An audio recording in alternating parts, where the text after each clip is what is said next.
Romanos 2. La culpa del moralista y el judío. A. El juicio de Dios sobre los que están moralmente educados. 1. 1.3. Una acusación al hombre moralmente educado. Por lo cual eres inexcusable, oh hombre, quienquiera que seas tú que juzgas, pues en lo que juzgas a otro, te condenas a ti mismo, porque tú que juzgas haces lo mismo. Mas sabemos que el juicio de Dios contra los que practican tales cosas es según verdad. ¿Y piensas esto, oh hombre, tú que juzgas a los que tal hacen, y haces lo mismo, que tú escaparás del juicio de Dios? A. Por lo cual eres inexcusable, oh hombre, quienquiera que seas tú que juzgas. En Romanos 1 Pablo señaló el pecado del más notoriamente culpable. Ahora él habla de aquellos que son por lo general morales en su conducta. Supone Pablo que se felicitan a sí mismos de que no son como las personas descritas en Romanos 1. Y un buen ejemplo de esta manera de pensar es la ilustración de Jesús del fariseo y el publicano. Si tomamos esas figuras de la parábola de Jesús, en Romanos 1 Pablo habló al publicano y ahora se dirige al fariseo, Lucas 18 2.10-14. Y muchos entre los judíos de los tiempos de Pablo tipificaban al moralista, pero sus palabras en Romanos 2 2.1-16 parecen tener una aplicación más amplia. Por ejemplo, había Séneca, el político romano, maestro moral y tutor de Nerón. Él hubiera estado de acuerdo de todo corazón con Pablo en cuanto a la moralidad de la mayoría de los paganos, pero un hombre como Séneca pensaría, yo soy diferente de esas personas inmorales. Y muchos cristianos admiraban a Séneca y su firme posición de lo moral y los valores familiares. Pero muy seguido él toleraba en sí mismo vicios no tan diferentes de los que condenaba en otros. El ejemplo más flagrante fue el dar su consentimiento a Nerón de asesinar a su madre Agripina. Bruce. B. Pues en lo que juzgas a otro, te condenas a ti mismo. Después de obtener el acuerdo del moralista al condenar al pecador obvio, ahora Pablo voltea el mismo argumento sobre el mismo moralista. Esto es porque al final de todo tú que juzgas haces lo mismo. Y mientras juzgamos a otra persona, estamos apuntando a un estándar que está fuera de nosotros mismos, y ese estándar condena a todos, no solamente al pecador obvio. Ya que tú conoces la justicia de Dios, como lo demuestra el hecho de que estás juzgando a otros, tú estás sin excusa, porque en el mismo acto de juzgar te has condenado a ti mismo. Murray. Y haces lo mismo. Note que la persona moral no es condenada por juzgar a otros, sino por ser culpable de practicar las mismas cosas que él juzga en otros. Esto es algo que el hombre moral se opondría, signo de exclamación abierta. Yo no soy en nada como ellos, signo de exclamación, pero Pablo demostrará que esto es verdad.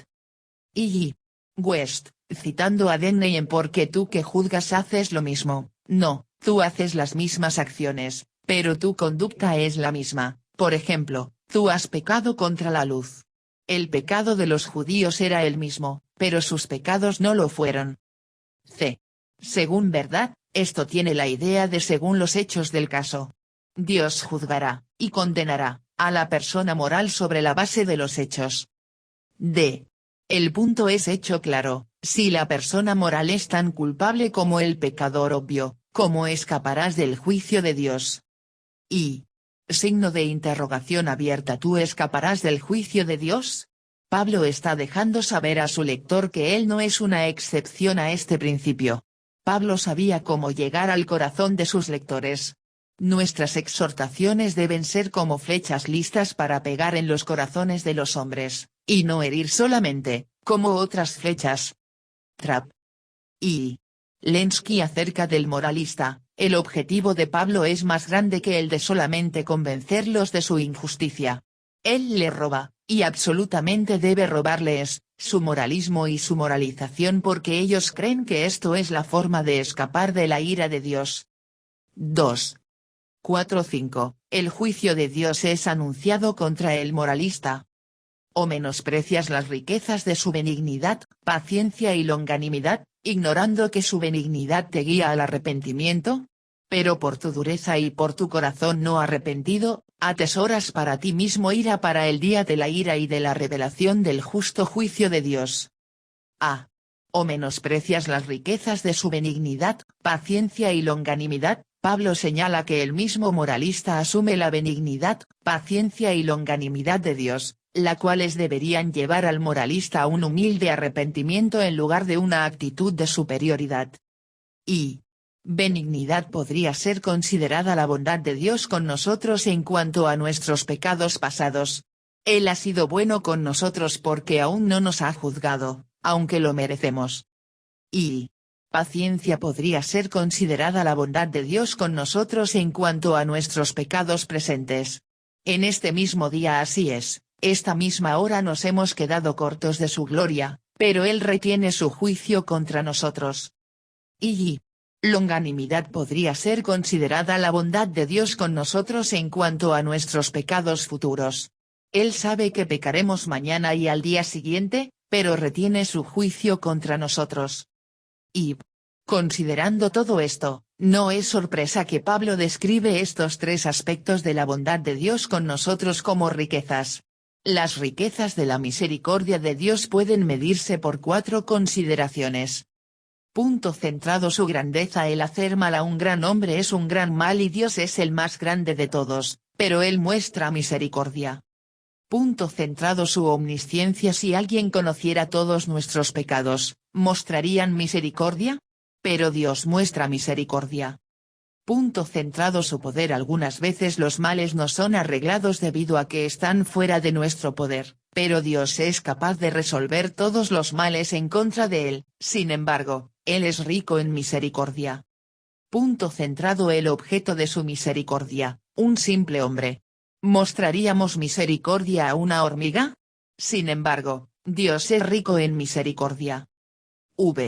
El saber cuán grande es la bondad de Dios, es un gran pecado presumir sobre la gracia de Dios, y fácilmente llegamos a creer que la merecemos. Los hombres ven muy a menudo la paciencia y longanimidad de Dios como una debilidad de Él. Dicen cosas como si hay un Dios en el cielo, que me mate signo de exclamación cuando no sucede. Ellos dicen te dije que no hay Dios. Los hombres malinterpretan la paciencia y longanimidad de Dios como su aprobación, y ellos se rehúsan a arrepentirse. Y me parece que cada mañana cuando un hombre despierta a un impenitente y se encuentra fuera del infierno, la luz del día parece decir, brillo sobre ti otro día, para que en este día te puedas arrepentir. Cuando tu cama te recibe en la noche, creo que parece decir, te daré otra noche de descanso, para que puedas vivir y volverte de tus pecados y confíes en Jesús. Cada bocado de pan que llega a la mesa dice, yo tengo que sostener tu cuerpo para que tengas espacio para arrepentirte. Cada vez que abres tu Biblia, las páginas dicen, hablamos contigo para que te puedas arrepentir. Cada vez que escuchas un sermón, si es tal sermón que Dios quiere que prediquemos, te suplica que vuelvas al Señor y vivas. Spurgeon. Ignorando que su benignidad te guía al arrepentimiento, muchos malinterpretan su benignidad hacia los impíos. Ellos no entienden que la razón de ella es para llevarlos al arrepentimiento. Y los hombres deberían ver la benignidad de Dios y entender. Dios ha sido mejor para ellos de lo que se merecen. Dios les ha mostrado benignidad cuando lo han ignorado. Dios les ha mostrado bondad cuando se han burlado de Él. Dios no es un amo cruel y pueden rendirse a Él con seguridad.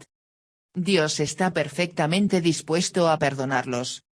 Dios debe ser servido por simple gratitud. ¿Y estás esperando que Dios te lleve al arrepentimiento? Él no trabaja así, Dios te guía al arrepentimiento. Fíjense, queridos amigos, que el Señor no te lleva al arrepentimiento. Caín fue llevado lejos, como un fugitivo y un vagabundo, cuando él mató a su hermano justo Abel. Judas fue y se colgó, al ser guiado por la angustia del remordimiento debido a lo que había hecho al traicionar a su Señor, pero el más dulce y el mejor arrepentimiento es aquel que viene, no por llevar, sino por atraer. La benignidad de Dios te guía al arrepentimiento. Spurgeon. Y en el Nuevo Testamento, el arrepentimiento no es simplemente algo negativo. significa el volverse a una nueva vida en Cristo, una vida de servicio activo para Dios. No se debe de confundir con remordimiento, el cual es una tristeza profunda por el pecado pero que carece de la nota positiva en arrepentimiento. Morris. D. Atesoras para ti mismo ira para el día de la ira y de la revelación del justo juicio de Dios. Debido a esta presunción de la gracia de Dios, Pablo puede decir certeramente que el moralista atesora ira para el día de la ira. Y el moralista piensa que atesora méritos con Dios cuando él condena a los pecadores a su alrededor, pero en realidad, él está atesorando la ira de Dios. De manera como los hombres añaden a su tesoro riquezas, así tú añades a los tesoros del castigo. Pole. Y como los hombres atesoran la ira de Dios contra ellos mismos, ¿qué es lo que detiene el flujo de la ira? Dios mismo. Él lo detiene debido a su paciencia y longanimidad. El sentido figurado es el de una carga que Dios soporta, que los hombres le echan más y más, haciéndola cada vez más pesada.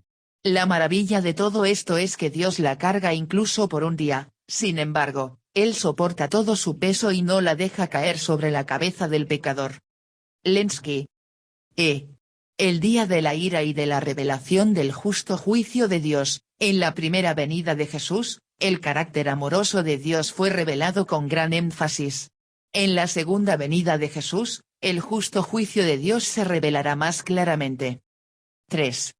6:10. Dios juzgará al moralista porque sus obras también no están al estándar perfecto de Dios, el cual pagará a cada uno conforme a sus obras, vida eterna a los que, perseverando en bien hacer, buscan gloria y honra e inmortalidad, pero ira y enojo a los que son contenciosos y no obedecen a la verdad, sino que obedecen a la injusticia, tribulación y angustia sobre todo ser humano que hace lo malo, el judío primeramente y también el griego, pero gloria y honra y paz a todo el que hace lo bueno, al judío primeramente y también al griego.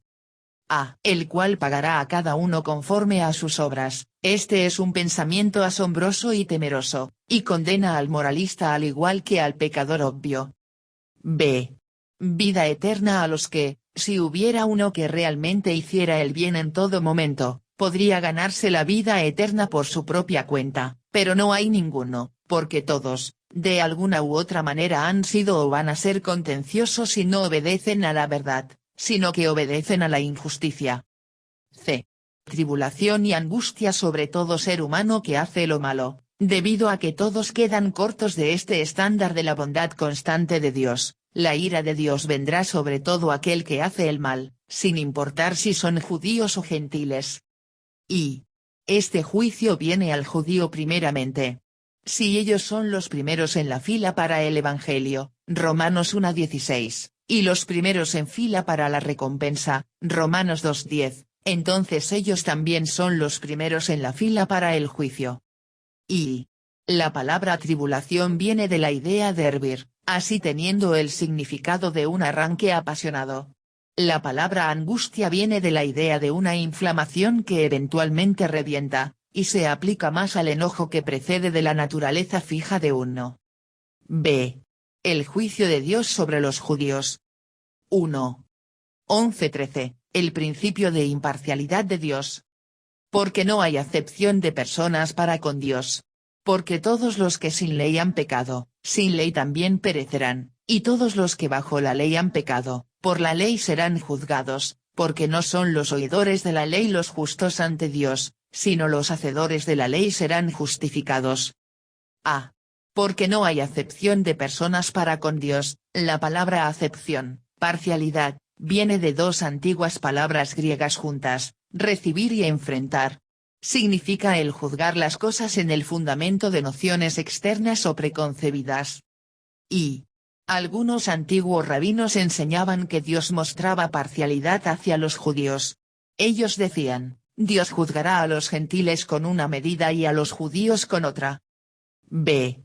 Porque no son los oidores de la ley los justos ante Dios, sino los hacedores de la ley serán justificados. El justo juicio de Dios no es detenido porque alguien ha escuchado la ley, es detenido si alguien en verdad hace la ley.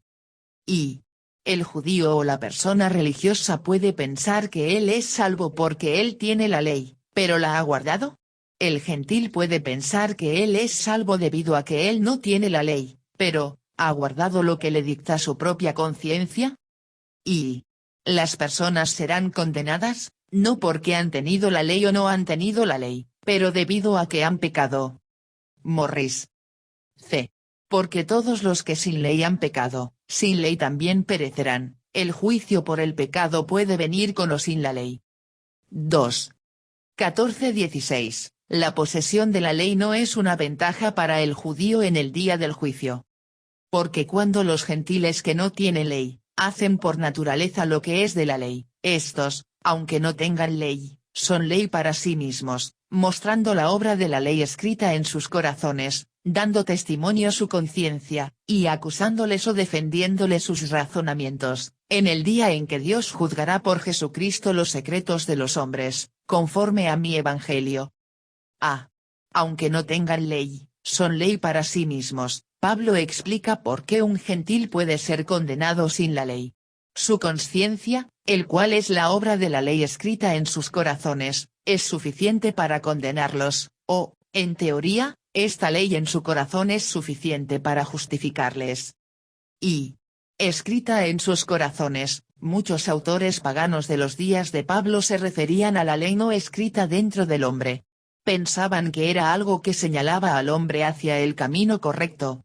Aunque no esté incluida en leyes escritas, es en ciertas maneras más importante que las leyes escritas. Y ley para sí mismos no significa que estos gentiles obedientes crearon su propia ley, pero que fueron obedientes a la conciencia, la obra de la ley viviendo en ellos mismos. Y él en verdad muestra que la ignorancia es pretendida en vano como excusa de los gentiles, ya que ellos muestran por sus propias obras que tienen alguna regla de justicia. Calvino. B. Y acusándoles o defendiéndoles sus razonamientos, en teoría, un hombre podría ser justificado, defendido, al obedecer su conciencia. Desafortunadamente, cada hombre ha violado su conciencia, la revelación interna de Dios a los hombres, de igual manera que cada hombre ha violado la revelación escrita de Dios. Y mientras Pablo dice en Romanos 2:14 que un gentil puede hacer por naturaleza lo que es de la ley, tiene cuidado de no decir que un gentil puede cumplir los requerimientos de la ley por naturaleza. Y aunque Dios tiene su obra dentro de cada hombre, resultando en la conciencia, el hombre puede corromper esa obra, así la conciencia varía de persona a persona. También sabemos que nuestra conciencia puede ser dañada por el pecado y la rebelión, pero después puede ser restaurada en Jesús. Y si nuestra conciencia nos condena erróneamente, podemos consolarnos con la idea de que mayor que nuestro corazón es Dios. 1 Juan 3:20. C. Dando testimonio a su conciencia, las personas que nunca han escuchado la palabra de Dios directamente aún tienen un compás moral del cual ellos son responsables, la conciencia. Y Dios está describiendo cómo ha constituido a todos los hombres, hay una obra dentro de ellos, haciéndolos moralmente conscientes. Newell. Y él no está diciendo que la ley está escrita en sus corazones, como la gente muy a menudo dice, sino que la obra de la ley, lo que la ley requiere de las personas, está escrita allí. Morris. D. En el día en que Dios juzgará, en este día, ningún hombre podrá escapar el juicio de Dios al reclamar ignorancia de su revelación escrita. Violar la revelación interna de Dios es suficiente para condenarnos a todos. Y Dios, por lo tanto, juzgará a todas las naciones de acuerdo con el uso y abuso que hayan hecho de esta palabra, ya sea que estuviera escrita en sus corazones o escrita en tablas de piedra. Clarke. Conforme a mi evangelio, note que el día de juicio era parte del evangelio de Pablo. Él no rehuyó declarar la responsabilidad absoluta del hombre ante Dios. Y mi evangelio. ¿No muestra esto su coraje? Tanto como decir, porque no me avergüenzo del evangelio, pues es poder de Dios para salvación a todo aquel que cree. Él dice, mi evangelio, como un soldado que dice, mis colores o mi rey. Él está resuelto de llevar este estandarte a la victoria y servir esta verdad real incluso hasta la muerte. Spurgeon. F. Dios juzgará por Jesucristo los secretos de los hombres. Este concepto es distintivamente cristiano. Los judíos enseñaban que Dios el Padre, solo, juzgaría al mundo, sin comprometer a nadie a juzgar, ni siquiera al Mesías. 3. 17-20. La jactancia del judío.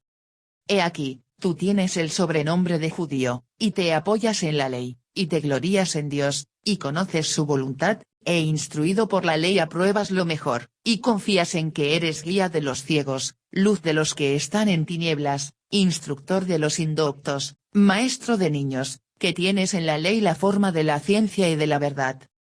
A. He aquí, tú tienes el sobrenombre de judío, y te apoyas en la ley. Cada alarde del judío en este pasaje se refiere a la posesión de la ley. El pueblo judío de los días de Pablo era extremadamente orgulloso y confiado en el hecho de que Dios les dio su santa ley a ellos como nación. Ellos creían que esto confirmaba su estatus como el pueblo escogido y, por lo tanto, aseguraba su salvación. B. Tienes en la ley la forma de ciencia y de la verdad. Aunque el judío debería recibir con gratitud la ley como un regalo de Dios, Pablo mostrará cómo la mera posesión de la ley no justifica a nadie. 4. 21-24. La acusación del judío. Tú, pues, que enseñas a otro, ¿no te enseñas a ti mismo? Tú que predicas que no se ha de hurtar, ¿hurtas? Tú que dices que no se ha de adulterar, ¿adulteras? Tú que abominas de los ídolos, ¿cometes sacrilegio? Tú que te jactas de la ley, ¿con infracción de la ley deshonras a Dios? Porque como está escrito, el nombre de Dios es blasfemado entre los gentiles por causa de vosotros. A. Tú, pues, que enseñas a otro, ¿no te enseñas a ti mismo? Todo se reduce a este principio: tú tienes la ley, ¿la guardas? Tú puedes ver cómo otros rompen la ley, ved también cómo tú la rompes. Signo de interrogación. Y mucho del judaísmo rabínico de los días de Pablo interpretaba la ley para que se pudiera pensar que estaban completamente justificados por la ley. Jesús expuso el error de tales interpretaciones, Mateo 5 2.19-48. Y Dios aplica su ley a nuestras acciones y actitudes. Algunas veces solamente queremos que se evalúen nuestras actitudes, y otras veces solo nuestras acciones. Dios nos hará responsables por ambos, motivos y acciones.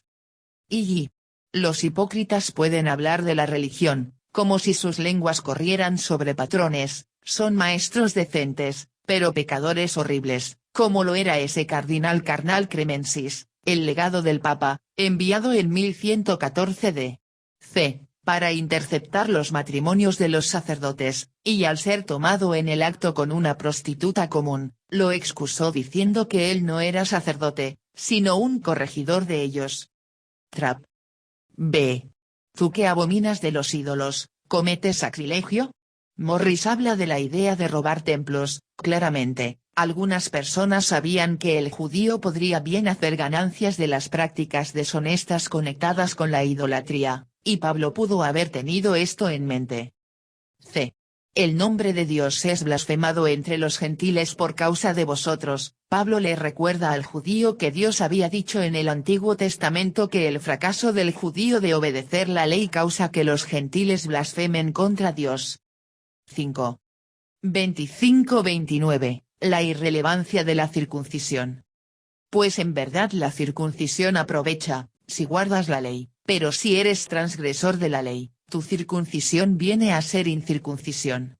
Sí, pues, el incircunciso guardare las ordenanzas de la ley, ¿no será tenida su incircuncisión como circuncisión?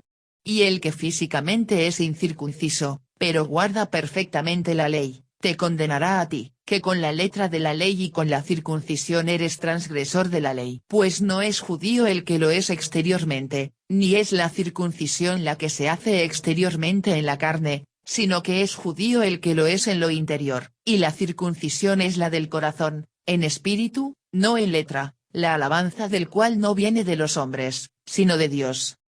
A. Pues en verdad la circuncisión aprovecha, si guardas la ley, Pablo reconoce que un judío podría protestar y decir que su salvación está basada en el hecho de que él es un descendiente de Abraham, el cual se comprueba por la circuncisión. Pablo responde correctamente que esto no tiene importancia con respecto a la justificación. Y el judío creía que su circuncisión garantizaba su salvación. Él bien podría ser castigado en el mundo por venir, pero nunca podría perderse. Y en los días de Pablo, algunos rabinos enseñaban que Abraham se sentaba en la entrada del infierno y se aseguraba que ninguno de sus descendientes circuncidados entrara allí. Algunos rabinos también enseñaban que Dios juzgaría a los gentiles con una medida y a los judíos con otra y que todos los israelitas tendrían parte en el mundo por venir. Barclay.